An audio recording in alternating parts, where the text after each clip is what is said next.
बिस्मिल्लाहिर्रहमानिर्रहीम। अस्सलामुअलैकुम नाज़रीन, एक नए व्लॉग के साथ आपकी खिदमत में हाजिर है। मेरे साथ मौजूद हैं सीनियर जर्नलिस्ट मतीउल्लाह जान साहब। नाज़रीन, आज के इस व्लॉग में हम बात करेंगे 2 से 3 खबरों पर। सबसे पहले हम बात करेंगे सीनियर सहाफ़ी मतीउल्लाह जान साहब का ही एक केस है। आज उस पर काफ़ी अहम डेवलपमेंट हुई है। एक नए वकील भी आए हैं उस केस में, उसके ऊपर भी बात करेंगे। मियाँ अली इशफाक ने ज्वाइन किया है इनकी लीगल टीम को अब, और मामला अब किस जानिब जाएगा। जो इंडाइटमेंट थी वो आगे बढ़ गई है, अब 8 तारीख आई है इस केस में। 8 तारीख को क्या होगा। और फिर हम बात करेंगे नजम सेठी साहब, जिनकी चिड़िया अक्सर औकात उनको खबर भी दे देती है। आजकल वो बड़े परेशान नजर आ रहे हैं। उनकी परेशानी की वजह क्या है? पाकिस्तान तहरीक इंसाफ के लिए वो वरिड हैं, और वरिड भी एक दफ़ा नहीं है बल्कि 2 दफ़ा है।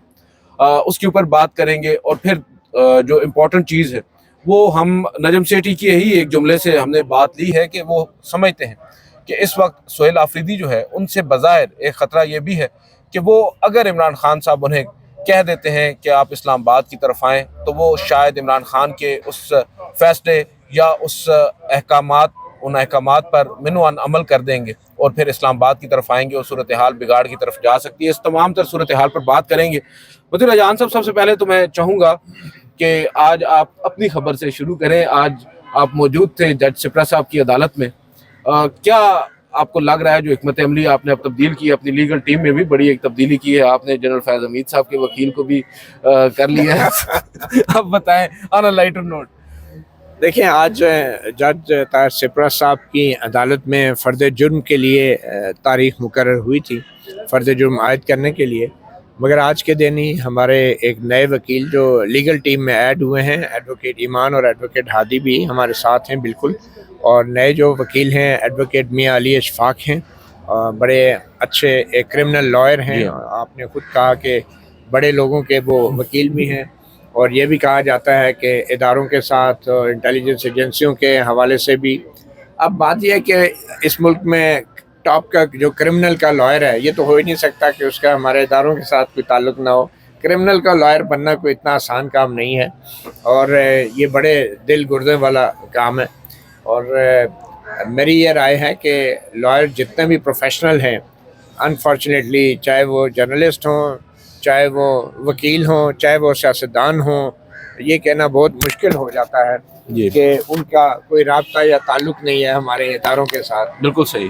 तो कामयाब जो वकला भी हैं या सहाफ़ी भी हैं आजकल आप देख रहे हैं, तो डेफिनेटली उनका कहीं ना कहीं प्रोफेशनल लेवल पे भी राब्ता रहना ज़रूरी हो जाता है। आप सहाफ़ी अपने आप को समझते हैं? मैं तो कामयाब होता तो मैं दहशतगर्दी और मनशियात के इल्ज़ामात भुगत रहा होता। तो बट एनीवे, ये तो एक मजाक की बात है। आज जो है एडवोकेट मियाँ अली इशफाक ने एक नई दरख्वास्त दी है मेरी तरफ से, जिसमें हमने ये कहा है कि जो दस्तावेज़ात जो मुझे बतौर मुल्ज़म दी गई हैं, हैंड ओवर की गई हैं, वो दस्तावेज़ात जो हैं वो मुकम्मल नहीं हैं। और वो दस्तावेज़ात उनमें जो दीगर जितना भी रिकॉर्ड है वो हमें दिया जाए, ताकि उसके बाद फ़र्द जुर्म आयद करने की जो प्रोसेस है उसको पूरा किया जाए। जज ताहिर सिप्रा साहब जो है मेरे ख्याल में वो कानूनी पेचीदगियों से बखूबी वाकिफ़ हैं, और उन्होंने फौरी तौर पे इस बात को तस्लीम किया, और हमारी ये जो दरख्वास्त थी मुकम्मल दस्तावेज़ी रिकॉर्ड को फराहम करने की, उन्होंने उसके ऊपर नोटिस जारी किए हैं। और अब 8 नवंबर यानी जो कमिंग सैटरडे है इसके बाद नेक्स्ट वीक का, तो उस दिन जो है अब वो प्रोसिक्यूशन नोटिस का जवाब देगी। हैरत की बात यह है कि पहले की तरह आज भी एक बड़ा अहम दिन था जब फ़र्द जुर्म आयद होने के लिए तारीख मुकर्रर की गई थी। जो प्रोसिक्यूशन की तरफ से कोई भी वकील पेश नहीं हुआ, और वो जज साहब ने पूछा भी कि वो किधर है, उनको बताया गया कि जी वो दफ्तर चले गए अपने। अब समझ नहीं आई कि हम सारे मौजूद हैं, और मैं हमेशा जब भी गया हूँ मैंने आज तक प्रोसिक्यूशन के साइड के किसी बंदे की शक्ल नहीं देखी। और मुझे इसलिए भी हैरानी हुई कि ये दहशतगर्दी की अदालत है, इतना संगीन इल्ज़ामात हैं, और प्रोसिक्यूशन की साइड से कोई भी शख्स पेश नहीं हो और रहा। इतला के मुताबिक वो वहाँ मौजूद थे कॉम्प्लेक्स में आज। जी हाँ, ये भी सुना है कि वो मौजूद थे, लेकिन वो कमरा अदालत में आए नहीं हैं। क्या ये वही है प्रोसिक्यूटर जो लास्ट टाइम जब ये केस आपके ऊपर हुआ था उस वक्त फाइल, और उस वक्त भी थे? उस वक्त तो थे एक एडवोकेट नवीद साहब जी, थे, जी। वही है शायद अभी? मेरे ख्याल में, अब मुझे मालूम नहीं है तो वही क्योंकि अगर हैं वही या है तो नहीं। उनके ना आने की वजह ये भी हो सकती है कि शायद एजाज सईद साहब भी आए हों। एजाज सईद नहीं, वो आज नहीं आए थे, लेकिन मेरे ख्याल में कि प्रोसिक्यूशन का वहाँ मौजूद ना होना एक चीज़ वाज़े करता है कि ये जो केस है और इसमें जो इल्ज़ामात लगाए गए हैं, इसके कोई ठोस शवाहिद नहीं है। बिल्कुल नहीं है। और मैं ज़्यादा बात नहीं करना चाह रहा क्योंकि ये सारा Prejudice है तो मामला। अदालत के सामने आएगा। तो आई थिंक इतना कहना काफ़ी है कि इस केस में, जैसे कि एडवोकेट मियां अली अशफाक ने भी बाद में मीडिया से गुफ्तगू करते हुए कहा कि बड़ी मुश्किलात पेश आएंगी और अदलिया की और हुकूमत की और जो साख है वो शदीद मुतासर होगी अगर ये केस मज़ीद आगे चलता है। अच्छा, दूसरी जानिब जो हमारा दूसरा टॉपिक है वो आपको मालूम है, सीनियर जर्नलिस्ट जो नजम सेठी साहब, उनका मैं भी एक क्लिप सुन रहा था। वो कह रहे थे, और जो उन्होंने तमहीद बांधी अपने एक्स्ट्रो में प्रोग्राम के, वो ये कह रहे थे कि जो सुहेल आफरीदी साहब हैं, इनकी अभी तक मुलाकात नहीं हो सकी इमरान खान साहब से। आपको मालूम है गुज़िश्ता रोज़ भी चौथी मरतबा वापस गए हैं वो बगैर मुलाकात किए। उनके हवाले से एक ये भी जो उनकी बातों से मुझे तासुर मिला है कि एक खदशा है कि इमरान खान साहब लेट से उन्हें कह देते हैं कि आप कॉल दे दें नवंबर में, 24 नवंबर, 25 नवंबर, 26 नवंबर को इस्लामाबाद आने की, तो शायद उनको तो टेम किया जा सकता था जो इनके प्रेडेसेसर थे अली अमीन गंडापुर साहब, या उन्हें शायद उनके साथ उनका एक अच्छा कॉर्डियल रिलेशनशिप था इदारों का। जो मौजूदा चीफ मिनिस्टर हैं इनको शायद अभी तक वो टेम नहीं किया जा सका, या इनके साथ अच्छे कॉर्डियल रिलेशन बिल्ड नहीं हो सके। तो ये खदशा है कि ये शायद इमरान खान साहब जैसा हुक्म करेंगे वैसा ही तामील भी कर देंगे और यहाँ पर आने का ऐलान भी कर देंगे, जो कि शायद उसके बाद उसको समेटना बड़ा मुश्किल हो जाएगा। तो नजम सेठी साहब तो ये कह रहे हैं कि वो बड़े वरीड हैं, जिस नहज पर ये सूरत हाल पहुँच गई है पाकिस्तान तहरीक इंसाफ और इस्टेब्लिशमेंट के दरमियान, अब कुछ भी हो सकता है। और उन्होंने 2 मरतबा अंग्रेजी का ये जुमला कहा कि I am worried, I am worried. और फिर ये भी उन्होंने कहा कि अगर अब की बार पाकिस्तान तहरीक इंसाफ की जानिब से लास्ट टाइम वाला एडवेंचर किया जाता है, यानी 26 नवंबर की तरह यहाँ पर चढ़ाई की जाती है, तो शायद जो उसका जवाब आएगा वो उससे ज़्यादा सख्त होगा। देखिए अदील साहब, आप देख रहे हैं और हम भी इस बात का मुशाहिदा कर रहे हैं आए रोज़ कि कुछ एंकर और सहाफ़ी हजरात जो हैं वो बिटवीन द लाइंस हमेशा ये तासुर देते हैं कि जो कुछ भी पीटीआई कर रही है वो वही ज़िम्मेदार है हर किस्म की सूरत हाल की। और नजम सेठी जैसे सीनियर एंकर पर्सन और सहाफ़ी वो भी अपनी परेशानी का इजहार तो कर देते हैं, मगर वो ये नहीं बताते कि अगर खुदा न खास्ता सूरत हाल ख़राब होगी भी तो उसका ज़िम्मेदार कौन होगा। नजम सेठी हमेशा यही कहते हैं हालात ख़राब हो जाएंगे, 26 नवंबर से ज़्यादा सख्त जवाब आएगा और मैं बड़ा परेशान हूँ, मगर वो ये नहीं बताते अपनी तमाम तालीम, तज्जिया और तरबियत की बुनियाद पे कि भाई ये इसका ज़िम्मेदार कौन होगा अगर हालात ख़राब होंगे। और अगर नजम सेठी साहब परेशान हैं तो उनकी परेशानी का ज़िम्मेदार क्या इमरान खान है या उसकी परेशानी के ज़िम्मेदार इस्टेब्लिशमेंट है या शहबाज शरीफ है, इस बारे में वो कोई बात नहीं करते। तो हमेशा बिटवीन द लाइंस वो मुल्क के लिए परेशान, वो पता नहीं अब वो मुल्क के लिए परेशान हैं कि नहीं, लेकिन मुल्क के लिए परेशान जो शख्स होता है नजम सेठी के लेवल का साफ़ी, उसके साथ ये भी बताना चाहिए कि खुदा न खास्ता अगर मुल्क को नुकसान होगा भी तो उसका कौन ज़िम्मेदार होगा। वहाँ पे आके नजम सेठी साहब के तज्जिए भी नाकाम हो जाते हैं। तो इस वक्त भी जो उन्होंने बात की है वो बुनियादी तौर पे यही कहना चाह रहे हैं कि इस्टेब्लिशमेंट पीछे नहीं हटने वाली, इस्टेब्लिशमेंट डट गई है, इस्टेब्लिशमेंट तो बड़ा सख्त रद्द अमल देगी, इस्टेब्लिशमेंट जो है वो उसका कोई कसूर नहीं है, कसूर है तो पीटीआई का है, कसूर अगर होगा तो पीटीआई के कारकुनों का होगा अगर वो एहतजाज करते हैं, अगर वो 26 नवंबर की पहली बरसी मनाते हैं।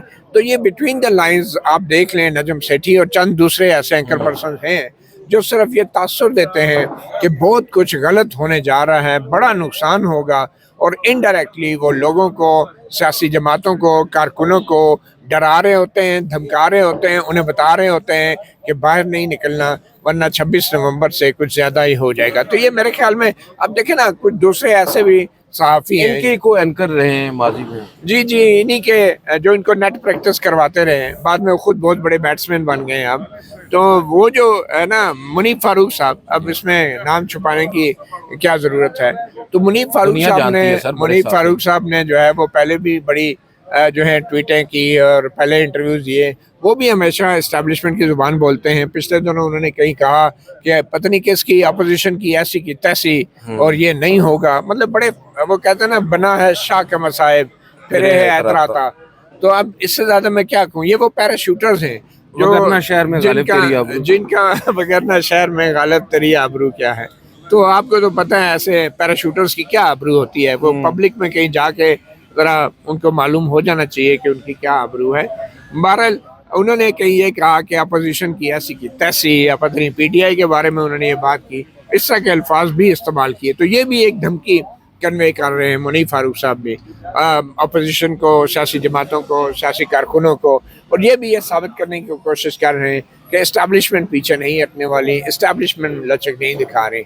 और अभी हाल ही में मुनीफ फारूक साहब ने तो एक नोटिफिकेशन भी जारी कर दिया है जी, अभी तकरीबन आधा घंटा पहले वो ट्विटर के ऊपर उन्होंने अपनी तरफ से दस्तखत शुदा जो है ना सेक्रेटरी दफा बन के उन्होंने नोटिफिकेशन भी जारी कर दिया. और उन्होंने कहा है कि ये जो कानून पास हुआ था मुद्दत मुलाजमे में तोसी का, उनकी ट्वीट से ये लगता है कि शायद अब किसी नोटिफिकेशन की जरूरत नहीं है. सर वो वकील है ना, वो देखें, वो तशरीह कर रहे हैं, बता रहे हैं, आपको समझा रहे हैं कि आप जैसों को समझ नहीं आ रही कि भाई देखें अब जरूरत नहीं है नोटिफिकेशन की. मैं ऐसे ही वकील होते हैं ना जो बड़े होकर फिर शरीफुद्दीन पीरज़ादा बनते हैं और जनरलों के अटॉर्नी जनरल बात बनते सुन के हैं. तो मुनीफ साहब खुश होंगे. मैं बिल्कुल खुश होंगे. उनके लिए तो बड़े फ़ख्र का मुकाम होगा. लेकिन हम जैसे साफ़ियों के लिए शर्म से डूब मरने का मुकाम है कि कोई एंकर जो है वो इस तरह की हरकतें करे कि बजाय इसके कि अपना कोई तज्ज़िया दें, अपनी तालीम और तरबियत और तजर्बे की बुनियाद पे बताएं कि आने वाले हालात क्या होंगे और फिर उनका ज़िम्मेदार कौन होगा, ये बताने की बजाय इस तरह के जो एंकर्स हैं, मैं बशमूल काबिल एहतराम नजम सेठी साहब, वो ज़्यादातर यही कन्वे करते हैं कि इस्टेब्लिशमेंट नहीं छोड़ने वाली है. इस्टेब्लिशमेंट जो है पहले से ज़्यादा सख्त रद्द अमल देगी, हालात ख़राब हो जाएंगे. और भाई फिर आप किस काम के बैठे हुए, आप बताएं ना कि हालात कौन ख़राब करेगा, कौन ज़िम्मेदार होगा, और आपकी राय में जो इस वक्त इस मुल्क में हो रहा है उसमें कौन कसूरवार है. ये बातें नहीं करेंगे वो. तो पता नहीं हालात ख़राब होंगे या सेठी साहब के हालात ख़राब हो जाते हैं कभी कभी. लेकिन ये है कि मैं वो ऐना की बात कर रहा हूँ, कानों की बात कर रहा हूँ. कानों के भी तो हालात होते हैं. तो बहरहाल ये मैं समझता हूँ कि हम इस मामले में हम ज़्यादा ऑनेस्ट नहीं हैं और हमें क्लियरली बताना चाहिए. और अब मेरी अगर आप राय पूछें, ज़ाहिर बात है मैं तो नहीं चाहूँगा कि नजम सेठी साहब की तरह बात करूँ. मैं तो ये समझता हूँ कि कोई भी इस मुल्क में जो सियासी जमात है, जो सियासी कारकुन हैं, उनको इस बात का हक पहुँचता है. अगर ये जमहूरियत है, अगर ये कहते हैं कि मुल्क में सिविलियन हुक्मरानी है, तो फिर हर सियासी जमात और हर सियासी कारकुन उसको सड़क पे एहतजाज करने का हक है. अगर आप एंकर हो के, तज्जियाकार हो के आप लोगों को डराएंगे, धमकाएंगे कि आप सड़क पे नहीं निकल सकते, 26 नवंबर से कुछ ज़्यादा हो जाएगा, तो फिर इसका मतलब है कि आप सहाफ़ी या तज्जियाकार नहीं हैं. आप सिर्फ एक डिस्पैच राइडर हैं, आप एक डाकिया हैं हमारी इस्टेब्लिशमेंट के, कि जिसका काम सिर्फ और सिर्फ इस्टेब्लिशमेंट का पैगाम लोगों को पहुंचाना है, उनको डराना है, उनको धमकाना है और उनको बताना है कि घरों में बैठ जाएं वरना बाहर निकलेंगे तो आपको गोलियां मारी जाएंगी. ये इनडायरेक्टली वो यही कह रहे हैं कि पहले से ज़्यादा सख्त रिएक्शन आएगा. यानी पहले अगर 14 बंदे शहीद हुए थे तो अब इस दफ़ा 28 होंगे. ये कहने का मकसद यही है. पहले 100 अगर ज़ख्मी हुए थे गोलियों से तो अब 200 होंगे. तो ये हमारे साफ़ी और ये हमारे तर्जुबा जो हैं तज्जियाकार हैं. अच्छा, इसमें एक और चीज़ जो इस वक्त सियासी मंजरनामे पर हम देख रहे हैं, चले खैबर पख्तूनख्वा में तो जो हो रहा है सो हो रहा है, कौमी असम्बली में भी बड़ी तब्दीलियाँ देखने में आ रही हैं. अपोजिशन लीडर का भी अभी इंतखाब होना है. इसी ज़िमन में आप देख रहे हैं कि मौलाना फजलुर रहमान साहब भी बड़े एक मरतबा फिर रेलेवेंट हो गए हैं. पहले उनके पास जाता है हुकूमती वफ्द, उनसे मुलाकात करता है, और फिर PTI का भी वफ्द जाता है, और बिलावल भुट्टो भी जाते हैं. अब यहाँ पर आकर खबरें ऐसी आ रही हैं कि मौलाना साहब, अभी मैं ABC साहब को सुन रहा था, हमारे दोस्त आसिफ बशीर चौधरी साहब टॉक शॉक में, वो बता रहे थे कि मौलाना फजलुर रहमान साहब ने हिमायत कर दी है महमूद खान अचकज़ई साहब की, और साथ ये भी कह दिया है कि अगर किसी वजह से महमूद खान अचकज़ई साहब नहीं बनते तो हम भी हैं राहों में, हम भी पड़े हैं. हाँ जी, तो आप हम पर भी गौर कर सकते हैं. तो ये जो मौलाना फजलुर रहमान साहब की जानिब से बात की गई है, اور یہ جو ایک بات سامنے آ رہی ہے کہ محمود اچکزئی صاحب اگر نہیں بنتے تو اس کے پیچھے آپ کیا وجہ سمجھتے ہیں؟ کیا محمود خان اچکزئی صاحب اگلے 24-48 گھنٹوں میں کیا ان کی گرفتاری کے بھی امکانات ہیں؟ کیونکہ یہ بھی باز گشت تو ہے شہر اقتدار میں، بہت سارے عام سینئر رہنماؤں کی گرفتاری کے بھی چرچے ہو رہے ہیں۔ دیکھیں، مولانا فضل الرحمان صاحب نے جو یہ کہا ہے کہ ہم محمود خان اچکزئی کے ساتھ ہیں، اور اگر وہ دستیاب نہیں ہوتے کسی وجہ سے تو پھر وہ حاضر ہیں اپوزیشن کی تحریک کو لیڈ کرنے کے لیے، میرے خیال میں حکومت کو مولانا صاحب کی اس پیشکش کو قبول کرتے ہوئے محمود خان اچکزئی کو گرفتار کر لینا چاہیے۔ پھر تو یہی نظر آ رہا ہے نا، معذرت کے ساتھ میری یہ خواہش نہیں ہے، لیکن مولانا صاحب کے اس بیان کے بعد تو یہی لگتا ہے کہ وہ حکومت کو یہی کہہ رہے ہیں کہ اچکزئی صاحب کو گرفتار کریں اور پھر باقی مجھ پہ چھوڑ دیں، پھر میں دیکھیں کیسے اپوزیشن کو لیڈ کرتا ہوں اور کہاں پہ لے کر جاتا ہوں۔ لیکن مولانا صاحب تو اچھے اپوزیشن لیڈر نہیں ہوں گے، میرا تو خیال ہے اچھے ہوں گے، وہ بڑے زیرک دیکھیں وہ زبردست اپوزیشن لیڈر ہوں گے، انہوں نے 26ویں آئینی ترمیم میں سے بھی ناگ جیسی ترامیم نکال کے باہر پھینکی تھی، تو ان سے اچھا اپوزیشن کون ہوگا؟ اور آج جو 26ویں آئینی ترمیم نے ہماری عدلیہ کے ساتھ کیا ہے، تو مولانا صاحب ایک بار پھر 27ویں آئینی ترمیم کے لیے ناگ جیسی ترامیم باہر نکال کے جو ہے وہ پھر فور فرنٹ پہ ہوں گے اور کہیں گے میں نے 27ویں سے اس سے بھی بڑی ناگوں والی ترامیم نکال دی تھی، تب جا کے میں نے 27ویں کو سپورٹ کیا۔ مولانا صاحب کی کیا بات ہے، وہ تو اپوزیشن میں ہوتے ہوئے بھی بڑی پوزیشن میں ہوتے ہیں۔ تو اب آپ کیسے دیکھ رہے ہیں اس وقت جو موجودہ سیاسی صورتحال نظر آ رہی ہے؟ ایک تناؤ تو ہے عمران خان صاحب کے حوالے سے، آج اگر آپ ٹویٹر ٹائم لائن پر جائیں تو آپ کو بار بار جو ٹویٹس تواتر کے ساتھ سامنے آتی ہیں وہ یہ ہے کہ عمران خان کو بظاہر نومبر کے اندر آئسولیشن کے اندر رکھنے کا فیصلہ کر لیا گیا ہے۔ ان کے کیسز جو دیگر بھی کیسز تھے، توشہ خانہ 2 تو 27 تک چلا گیا، دیگر کیسز میں بھی اب پنجاب حکومت کی جانب سے ایک نوٹیفیکیشن سامنے آ گیا ہے جس میں کہا جا رہا ہے کہ ان کا وہی واٹس ایپ ٹرائل یا ویڈیو لنک پر ٹرائل ہوگا، تو ان کا جو انٹریکشن ہے بیسیکلی وہ کرٹیل کی جا رہی ہے، وہ تمام تر وہ سچویشن کہ کس طریقے سے عمران خان صاحب کا موقف، ان کی سوچ باہر نہ آئے۔ تو اس کو آپ کیسے دیکھتے ہیں؟ اس پر کوئی رد عمل آئے گا؟ کیونکہ ایک اضطراب تو ہے پی ٹی آئی کے اندر بھی، ان کی ان فائٹنگ کو ہم اگر سائڈ پر رکھ دیں، ویسے اوورال جو پی ٹی آئی بطور سیاسی جماعت اگر انہوں نے کوئی فیصلہ کرنا ہے تحریک چلانے کا یا اس ضمن میں کسی بھی طرح کا، تو اس کے لیے عمران خان صاحب کے کلیئر قسم کی ڈائریکشنز تو انہیں درکار ہیں ہی۔ دیکھیں عدیل، یہ سیدھی سی بات ہے، ایک سمپل اڈیالہ جیل میں ملاقات کا معاملہ ہے اور حکومت پینک ہے، حکومت خوف زدہ ہے، اس لیے کہ کہیں سہیل آفریدی بطور وزیر اعلیٰ عمران خان سے ملتے ہیں اور عمران خان نہ جانے ان کو کیا ہدایات دے دیں گے، ان کے اندر ایسی روح پھونک دیں گے کہ پتہ نہیں اس ملک میں قیامت آ جائے گی۔ اب یہ وہ ملاقات ہے جس سے حکومت اور ریاست خوف زدہ ہے۔ میرا نہیں خیال کہ اگر ریاست واقعی اپنے اوپر اتنا اعتماد کرتی ہے اور اتنا اس کو گھمنڈ ہے، اوور کانفیڈنس ہے، تو پھر تو سہیل آفریدی کو ملاقات کرا دینی چاہیے تھی، لیکن ابھی بھی کرا دیں تو میں آپ کو بتاؤں کہ پی ٹی آئی کے پاس میں بڑی حد تک وہ جواز ختم ہو جائے گا کہ وہ لوگ جو ہیں حکومت کے خلاف نکلیں۔ اب یہ حکومت اور یہ ریاست اور یہ ادارے از خود ہی ایک بہانہ دے رہے ہیں سہیل آفریدی کو، پی ٹی آئی کو، خیبر پختونخوا کے لوگوں کو کہ وہ جو ہیں احتجاج کے لیے باہر نکلیں۔ تو اور مجھے تو یہ لگتا ہے کہ اگر تو ریاست یا حکومت کی یہ نیت ہوتی کہ پی ٹی آئی کو بطور سیاسی جماعت اس کے وجود کو انہوں نے رکھنا ہے اور تسلیم کرنا ہے، پھر تو وہ یہ ملاقات کروا دیتے، لیکن مجھے یہ لگتا ہے کہ ریاست کی طرف سے اب یہ فیصلہ کر لیا گیا ہے کہ اب کی بار اگر حالات خراب ہوتے ہیں تو 9 مئی کے بعد جو کچھ پی ٹی آئی کے ساتھ ہوا، 26 نومبر کے بعد جس طرح جو پی ٹی آئی کے کارکنوں کے ساتھ ہوا، تو اب کی بار جو ہے وہ خیبر پختونخوا کے اندر جو ایک قلعہ بن چکا ہے پی ٹی آئی کا، وہاں سے کوئی بھی ایک بحران اگر پیدا ہوتا ہے تو پی ٹی آئی کو جو ہے بریکٹ کر دیا جائے گا دہشت گردوں کے ساتھ، اور پی ٹی آئی کے جو باقی ماندہ سپورٹ ہے وہاں پہ خدا نہ خواستہ کوئی ایمرجنسی نافذ کر کے یا گورنر راج نافذ کر کے پی ٹی آئی کو بطور سیاسی جماعت بریکٹ کر کے اس کے خلاف بھی ویسی ہی کارروائی کی جا سکتی ہے جیسے کہ ٹی ایل پی کے خلاف کی گئی تھی۔ تو یہ ایک سچویشن یا تو کریٹ کی جا رہی ہے، ورنہ مسئلہ صرف ایک ملاقات کا تھا۔